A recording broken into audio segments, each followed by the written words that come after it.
recording. Recording, I hope is all right, guys. Yep, fine. Thanks. And I'll just send a text to someone who's having troubles getting in.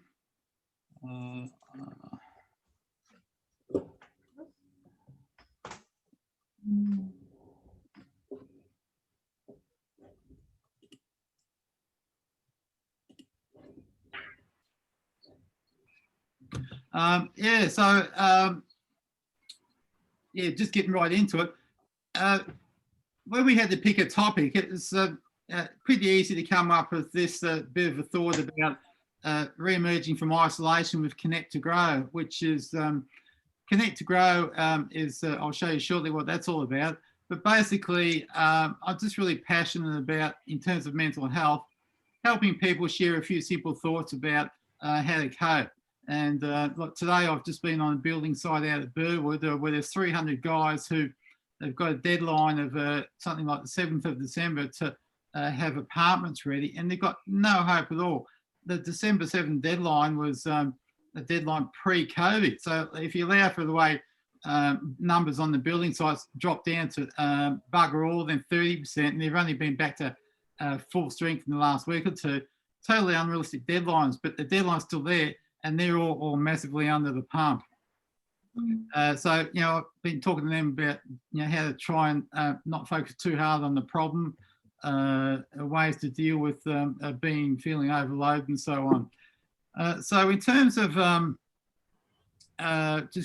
moving on with it, to give you a little bit of background, my niche or focus about mental health stuff is really focusing on that issue of isolation, loneliness and disconnection.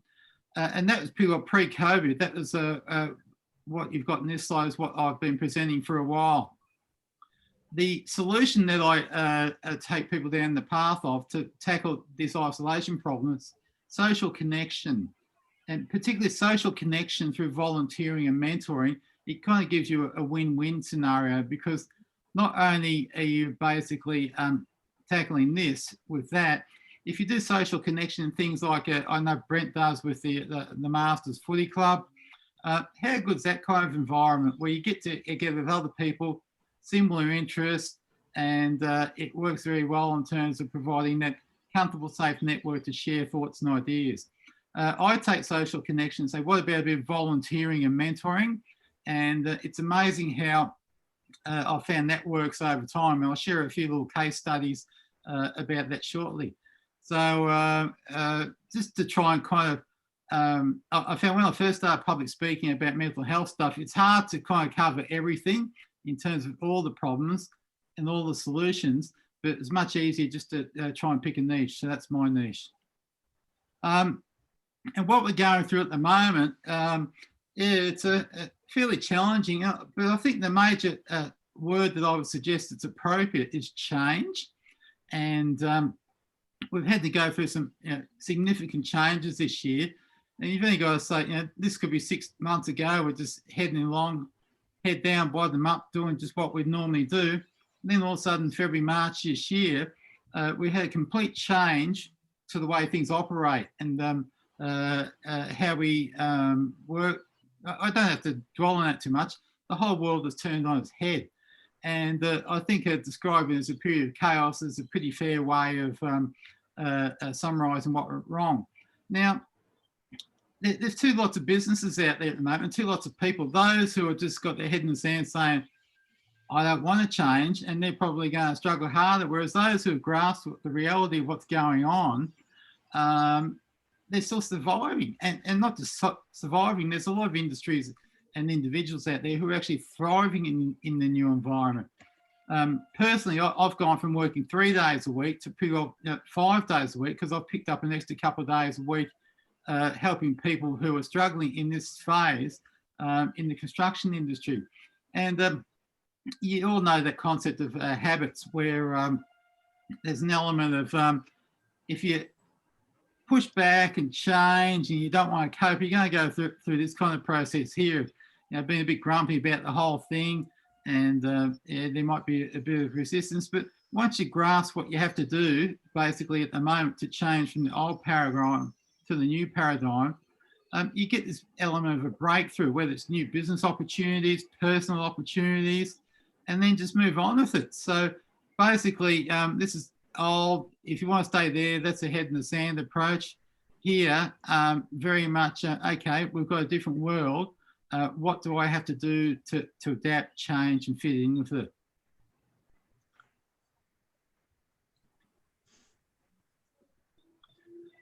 So when I'm out and about talking about mental health, particularly with the guys on the construction site, you can see where I'll pinch this from.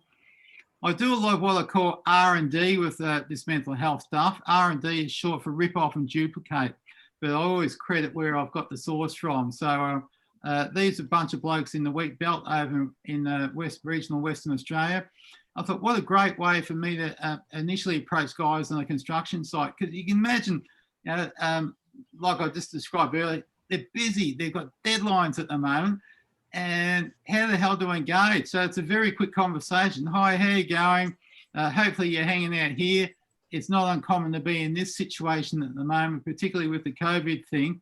And, I'm here as a resource to basically talk you through what you might be dealing with here, and let's get you back there. If you don't want to deal with whatever issues you're struggling with, and you just try and tackle that, or you don't even try and tackle it, you just keep it to yourself, it's going to fester and grow, and 100% you end up getting in there. And most of the guys get it really quickly. It's more, oh, thanks, we appreciate you being around, or a conversation starts. So getting back to what I was talking about before about the solutions, if you grasp that concept that helping other people through that social connection, volunteering thing is something you'd like to explore, where do you go? Who do you start? Where do you engage? And that's where I introduced my Facebook page, Connect to Grow. Now, with that Facebook page, I simply share stories about organisations, individuals, or referrals from people who've had fun doing a particular role. Does anyone recognise this fella? Yep. He baptised my 3 kids. Serious? Yeah, true story. Okay. Do you recognise him, Al? No. Father Bob. Oh, okay. How about you, Christy? Have you heard of Father Bob?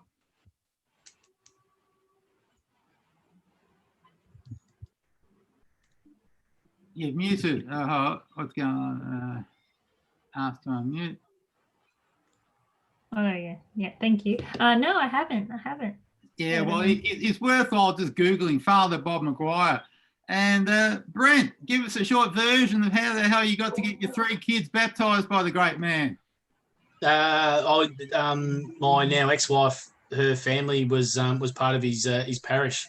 Okay. So with a small donation to his previous church in South Melbourne, we were able to get the 3 kids baptised.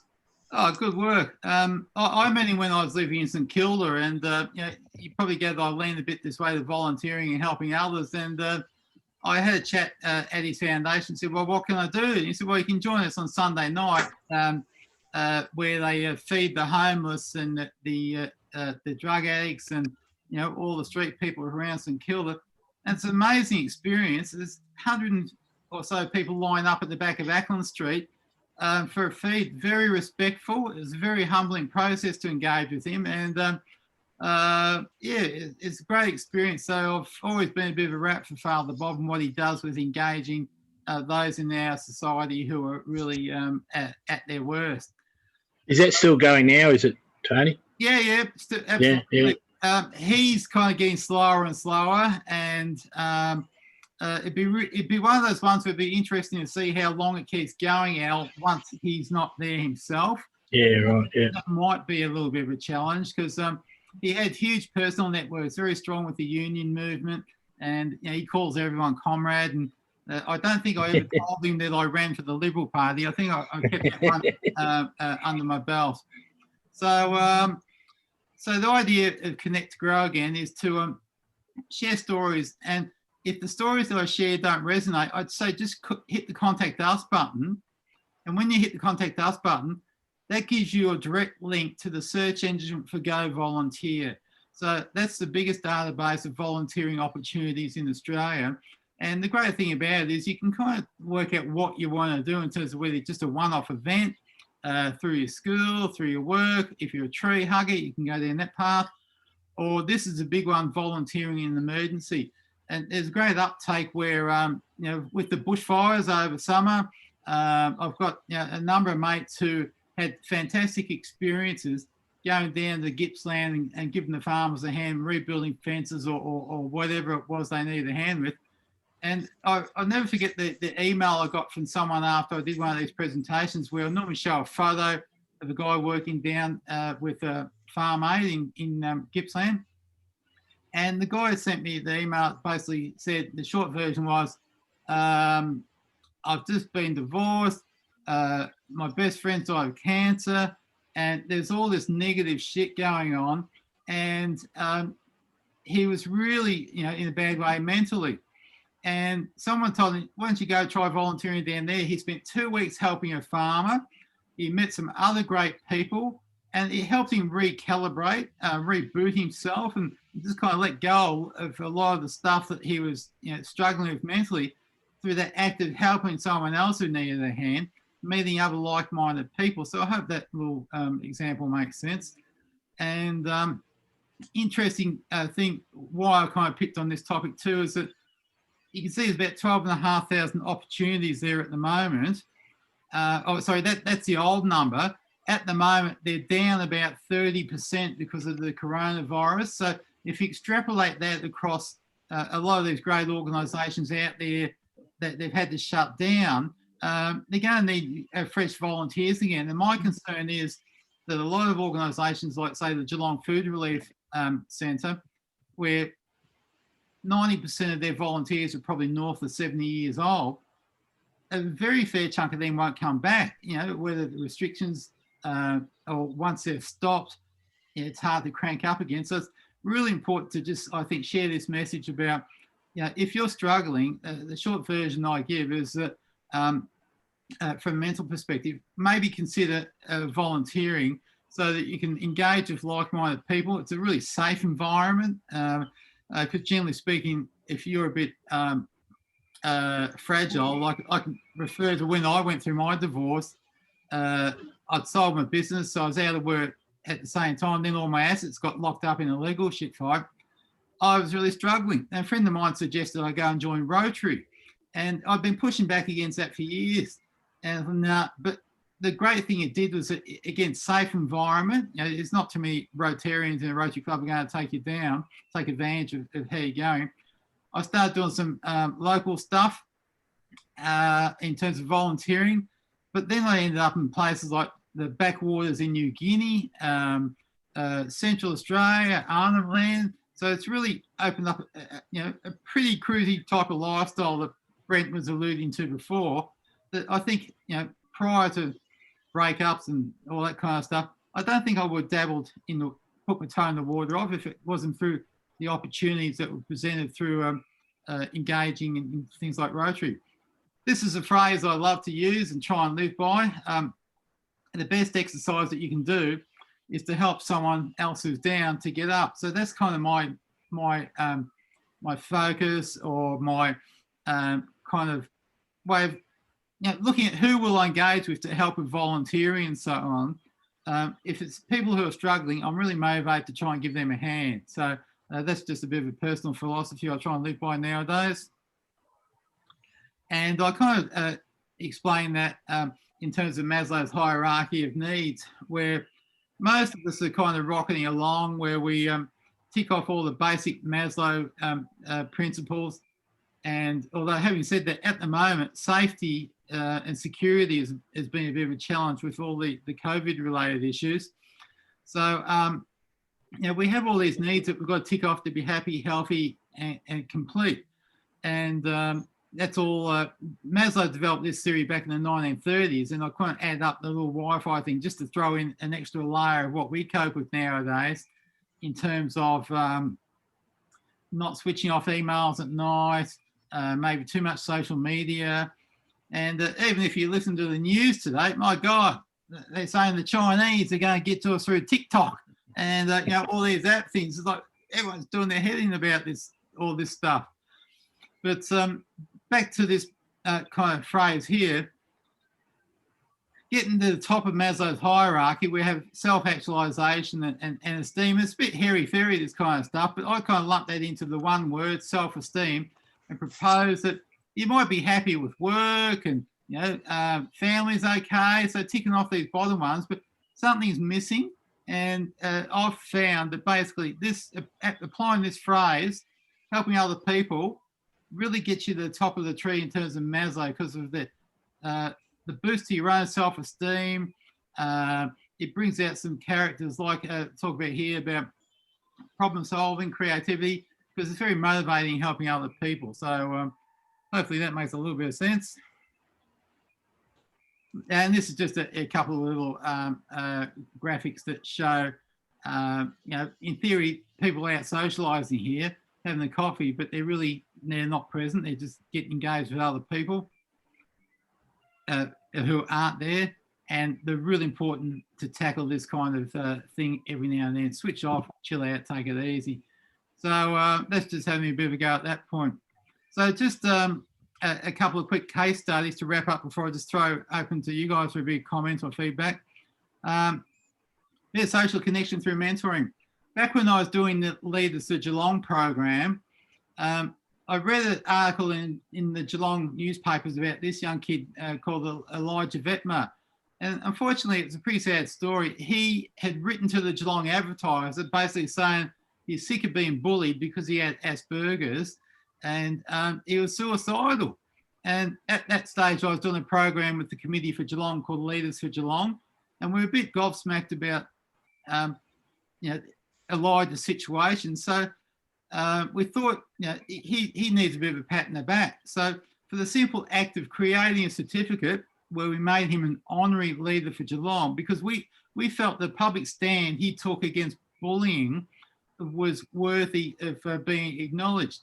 And for the simple act of creating a certificate, getting old mate Billy to come in and present the certificate, it had a really a positive impact on his life. And I still catch up with him every now and then. That's about 6 months ago. He's obviously grown up to a handsome young man from being the shy kid there. Between here and there, he still had a few challenges. His dad killed himself, and but when there was an article about him in the paper about getting his license and just kind of following up this, and he mentioned his dad killed himself.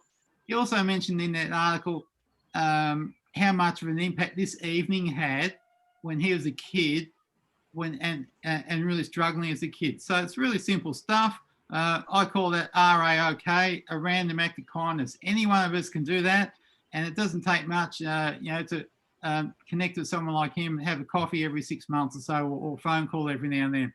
So that's just one little example.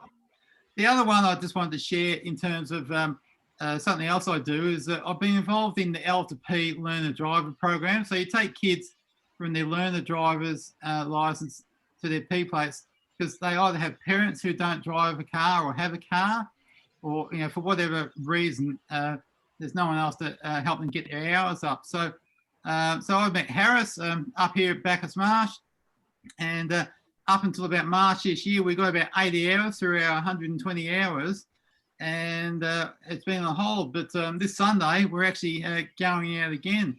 And the thing I want to emphasise with this example is how much fun you can have just doing different stuff. So over the last couple of years, Harris and I have done things like popped up to Darlford. They had, I'm an Are You OK ambassador, so I kind of combine different experiences. If I've got two things to do on the day, I'll just take Harris for a drive. So expose him a bit to the what goes on. Are You OK? Another trip, that's the Yuyangs back down Lara. So had to get back to the old patch. This is a ripper. I'm really interested in military history and war stuff basically. And up at Seymour, I don't know if you can see that. That's an Iroquois helicopter, and there's tanks and there's all kinds of stuff there. There's no way knowing my family would have a day trip with me to go and check out something like that. But from Harris's perspective, geez, that's 3 hours in the logbook. I don't care where I go, but I'm kind of doing stuff that I've got a bit of interest in too. So you kind of it's not just boring volunteering. It's trying to make a win-win situation out from me also. Up to Mount Macedon, he hadn't been there before, so it's amazing how many places there are around that people don't visit in their own local area. And probably the most interesting one to wrap it up is we were down at Queenscliff, and the mate was doing a process called wet plate photography. So it's the actual process of when they used to take photos in the 1800s. So he took my mug shot, but he also took Harris's too. So so it's been a bit of fun, and that's just my little summary of the thoughts about the importance of volunteering. It doesn't have to be a boring thing. It doesn't have to be a chore. If you kind of have a bit of fun with it, it can actually be quite rewarding and give you that bit of a win-win scenario of you're helping someone else, but you also feeling a bit better about yourself. So that's it. Any thoughts, observations from you guys? Oh, that's good. I guess that's sort of. I haven't done a lot of volunteer work, and that's because I was lazy or busy or not too sure, but always thought I should. And saw your saw this and thought, oh, I'll listen to Tony and see what he's got to say, and that sort of that fits perfect. Yeah, thanks. As you say, it can be a bit of fun, and yeah, there's plenty of different things that you can hook into. Yeah, well, because we're only a fairly small boutique audience tonight, feel free to just give me a call, Al, if you want to flesh it out. Or I'll get on the site and have a look and talk to you as well. Yeah, and no, that's great. I think when you throw into it, that the reality is that it can actually be a mental health solution. Not necessarily saying, Alan, you're struggling with mental health stuff, you need to do this. It goes down the path more of it's a preventative thing. It's positive. You're relatively comfortable. Assume things are reasonably okay, family, whatever. But if something's missing, this is the kind of thing that you could just potentially consider. Yeah. Yep. Yeah. All right, let's put the pressure on Christy and Brent for a bit of feedback now. Alan's got out of the blocks and given his 2 balls worth. Better give Christy a crack, mate, because we might be here for a while. Yeah, well done, Tony. You did it. You did the presentation. Really interesting just about the volunteering, and I didn't know that this network existed. So it's interesting just to dive into that and to see, you've shown that volunteering isn't boring. Like it can link up with different things that, link people together that might need different solutions and things like that. So it's really interesting. So I'll be getting onto the website and also looking at the Rotary Club that we were talking about the other day. And we might share that story. I'm in Rotary. I hardly go because I'm all different clubs. And unfortunately, the average Rotarian could be described as male, pale, and stale. They're all north of 70. But I was telling Christy about there's a funky Rotary Club at South Bank, and they're all about her vintage. So, it wouldn't have been anything worse than me say Rotary. Christy goes to the Rotary Club of Moonee Ponds and finds they're full of Dame Edna Everidge type people. So I think, it's a really good example, Christy. We'll try and find what matches, who else you're going to be compatible with. And I'm sure you'll enjoy engaging with those guys. Yeah. Thank you very much. Right, big fella. I've got the cheap version of Zoom, even though I thought I signed up to the new professional Zoom account. You got no idea the technology that's gone wrong getting all this organised. I'm on basic package. We've got 7 minutes and 20 seconds. All good, mate. So you need me some volunteers, some IT expertise to do it? No, look, mine, certainly the Rotary thing resonates with me really, really strongly. And as you know, Tony and I had a chat very early this year, and Tony attended what will now be my last official function as president of the Gisborne Masters Football Club. Okay. We've created a succession plan and whatnot. For guys, especially for guys my age, I'm 43. Masters football is very similar to a men's shed type environment where it's the commonality like we just spoke about. I had no intention of ever becoming an officer of a football club, but I did. I've done 2 years as a president now. Started working on a long-term plan for the viability and growth of the football club, which is probably the biggest one in Victorian country, Masters footy. But I've decided to step down because my health had taken a nasty turn this year. I had to look after myself, my family, and whatnot, and I have stepped away. Back in now for the last 2 weeks. I have got a bit of a vision for what I want to do off the back of. It was just a massive, and for you guys to take on that volunteering, it's a massive. I had this massive injection of endorphins of that selflessness of looking after someone and making them happy made me 10 times happier. Yep. And it's an amazing experience to see them do that. I'm not qualified in anything, but I've got 3 blokes whose partners are on speed dial. To me, that if those guys have got issues, they know they can ring me, and they have 11 o'clock Sunday night. I'm just about to get into bed, and I've got a bloke who's trying to kill himself in front of his wife. We do what we do. I do what I do, and my next step, Tony, is I've done a little bit. It must be election time across the world. Because I've done my numbers, and I think in about 3 weeks' time, I'll take a seat on the board of the Victorian Country League. Oh, wow. And I've got some really big fish to fry, because the biggest issue that football faces, the blokes that are, that have played for forever and a day, 35s and up, are the ones that have punched the most amount of time and resources and money and whatnot and volunteering into football. And every AFL research paper that they do only does the footballers up to 35. So the AFL themselves don't recognise footballers over the age of 35, and that's not good enough in my book. Oh, so that's my mandate. Yeah. I'm going to fix that. We'll talk more about that, Brent. I did a presentation up at Swan Hill a while ago, and one of the blokes who was really struggling in that township used to be Knackers, who kicked 100 goals year in, year out, and he's now 45 and got a little bit of a relevance deprivation, if I could put it that way. But it's a fair enough syndrome. You've been adulated every week for being the champion football, and then gone. So it's not just AFL. I think it's Correct. all leagues. Yeah. Yeah, and as we know, sporting clubs are the easiest. Yes, but whether you're new in town or whatever it might be, if you want to go and find meet 50 mates, you go to the basketball club, the netball club, the football club. Just walk in the door. You're going to find a friend. Yeah. I found 60. Yeah. No, you're giving. You get it, mate. And if you're storytelling, it's pity Alan's had to drop off, but hopefully you're picking up the real life examples, Christy, from these other blokes, not just listening to me rave on.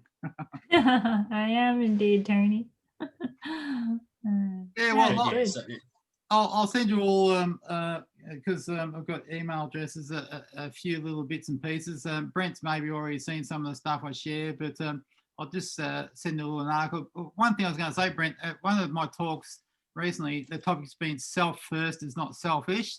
So I 100% agree with what you're talking about. Where you can take on too much in these roles, and if it's at the cost of your health, or your health has got other issues that you can't keep up the same rate or not, you got to bail out. So that's the best thing you did.